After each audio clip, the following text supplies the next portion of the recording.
Hello friends, welcome to this video review of Nokia Lumia 720, the latest entrant to Lumia lineup. This effectively completes the Windows Phone 8 Lumia series. We have 520 and we can go all the way up to 920. You really have to go by the numbers to tell that 720 is a mid-ranger because in itself this is a gorgeous piece of hardware. This unit here is a white glossy one. We also have a lot of alternative colors. We have the black, cyan, red and yellow. All of them come in matte. This is the only one which has a glossy finish. Nokia is certainly sticking to its strategy of having their phones out in a variety of colors.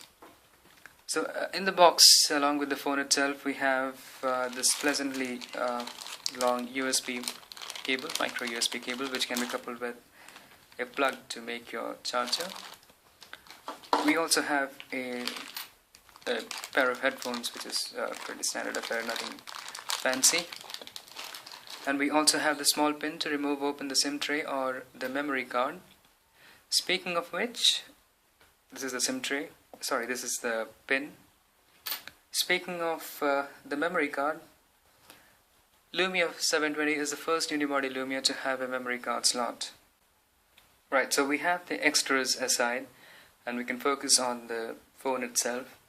The phone is built along the same lines as the 920 in the sense that it has a similar looking polycarbonate unibody design. Although it looks like a 920 in diet, it has shed a couple of millimeters of thickness and certainly a lot of weight. And all this while retaining the good solid feel of 920. If we go around the phone, it has a 3.5mm headphone jack at the top along with the micro SIM tray. The right side has this familiar layout of buttons which we have come to expect of Nokia. We have the volume rockers, the lock button and the camera shutter button. Here is the micro USB port and the primary microphone.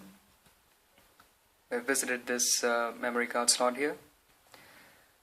Over at the back we have a 6.7 megapixel camera. It's a much advertised one with its wide f1.9 aperture which promises some great indoor shots. There's also a small LED flash here and an even smaller secondary microphone, barely visible, but there's a secondary microphone as well. And we have the Carl Zeiss and the Nokia branding. And there's a tiny loudspeaker grill which does produce some great sound belying its size.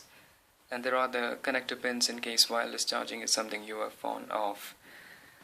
Under the hood there is a Qualcomm chipset taking inside. It's a MSM8227 variant, which comes with a 1 GHz dual-core Crate processor and 512 MB of RAM, Adreno 305 for handling graphics. Overall, the build quality of this handset is nothing short of spectacular. It is light, but the polycarbonate unibody has a reassuring feel to it. Of course, other than looking gorgeous as well. The glossy white version might be a little prone to fingerprints. I'm not sure if it comes on the camera, but this fingerprints is a non-issue for the matte versions. As with any other phone, the front is what deserves the maximum attraction. It flaunts a wide-angled front-facing camera, 1.3 megapixels in resolution, which Nokia says can fit in 4 persons in a single shot. And there are also the 3 capacity buttons for navigating through the UI. And we unlock the screen, and unlocking brings us to this 4.3-inch WVGA screen. Although WVGA maxes out at only 217 pixels per inch, the other parameters of the screen are exceptional for this price range. The screen has some very great colors. It looks great, and the colors are vivid but not overly saturated like it is on the 820. It is also extremely bright. This is actually on low brightness. If you can go to the brightness, it's actually set to low, and if we cramp up the brightness to high, it becomes insanely bright. So it is bright, and along with the good contrast, it has pretty good outdoor visibility as well. And you can see that viewing angles are great as well. They're actually bordering on insane for a mid-ranger. It's a great achievement by Nokia. The lock screen is the only place where you can set a wallpaper. We have this coffee beans wallpaper here, and it shows you information about the date and time and all your notifications right here. You have your missed calls, messages, emails, etc. To unlock, you can simply swipe up. And we are greeted by this standard Windows Phone 8 UI, which is quite similar to the way Windows Phone has been since its inception. Windows Phone 8, however, supports 3 different tile sizes. You can toggle the size by just pressing and holding, and you have this button which comes up, and you can toggle the sizes. Once you're done, you hit the home button. You can also rearrange the tiles. You can move it to any place you want to get what Microsoft calls a personalized home screen. Now, Microsoft doesn't believe in providing the manufacturers the opportunity to tinker with the core UI, which is why Windows Phone behaves consistently across all mobiles. If you have seen a Windows Phone before, you probably have seen how Nokia Lumia 720 behaves. Which is to say, it's extremely smooth, even on mediocre hardware like this. And the frame rates and the transitions are smooth, and there is no stutteriness anywhere in the UI. It's smooth, it's pleasantly smooth. It deploys a pseudo multitasking, unlike Android. To go back to the last apps, you can just press and hold this back key and it will give you screenshots of the last apps. Here we have only 2 apps, and if you have to go to any previous app, just click on it and it comes to the foreground. You can also relegate it back to the background by just clicking on this home button.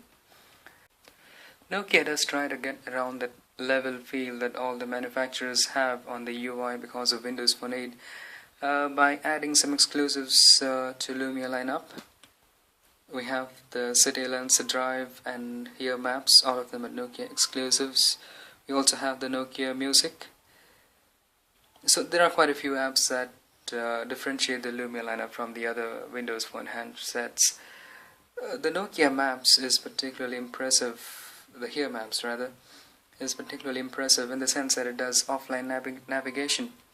The GPS on this handset was extremely quick to lock itself. It was way faster than on my S3. And the big thing is you can use all the services, navigation, search, etc. without any data connection. And it can really come in handy when you are in a place that doesn't have much coverage. Right, well, get out of this.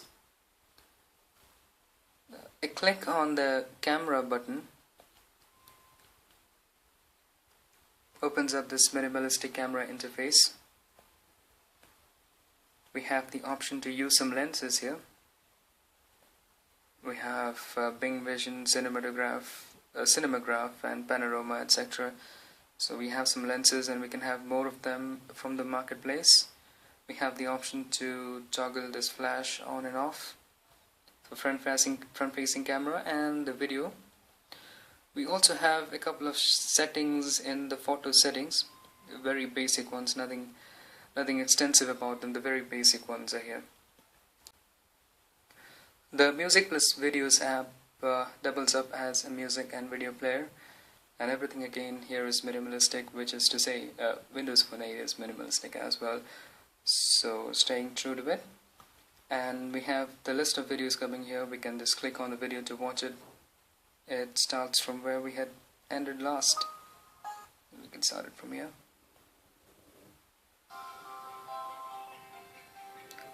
Some good colors.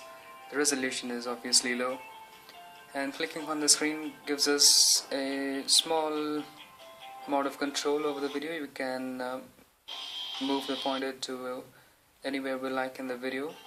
It's decently fast, but we've seen mobiles perform faster. Right, decently fast. Windows Phone 8 packs one of the best mobile browsers, the good old Internet Explorer. The emphasis obviously being on good. Opens up quick. And let's open up crickinfo.com. So we need to check out what's happening in IPL. So we go to crickinfo.com.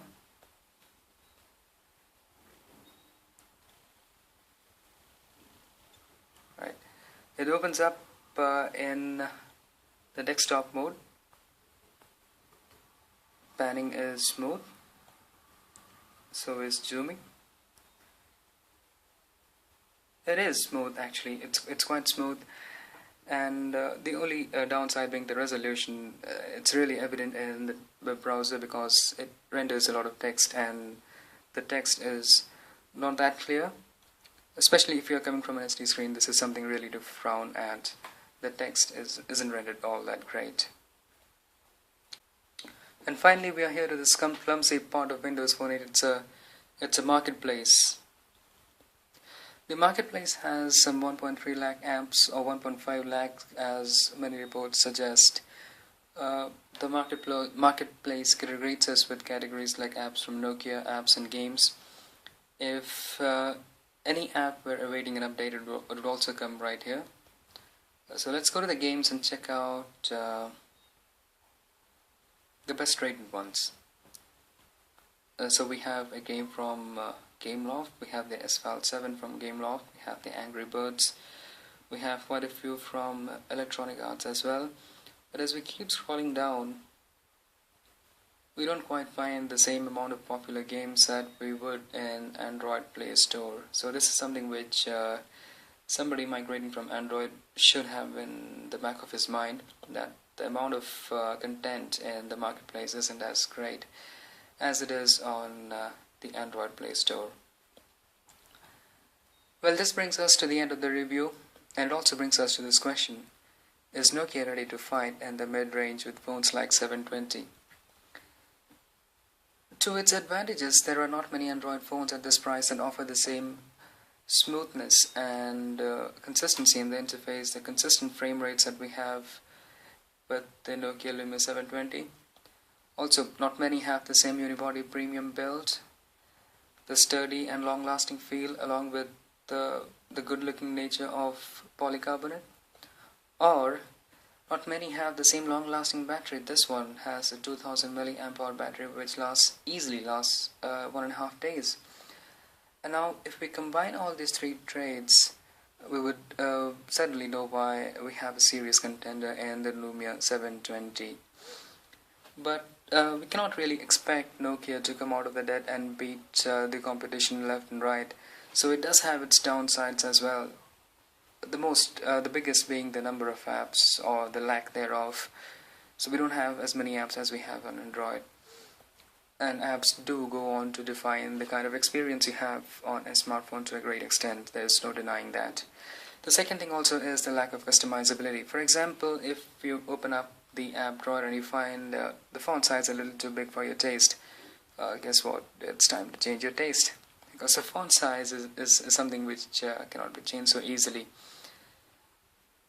So that's it. It really is a great looking phone, and one must laud the efforts by Nokia in presenting this phone to us. It's also time for Windows Phone and Microsoft to pull up its socks and provide us with some apps, because it would be great injustice to this gorgeous hardware if it were left in the dust because of the lack of apps. So this ends the review. Hope you've liked it. We'll meet you next time. This is Smruti, and goodbye.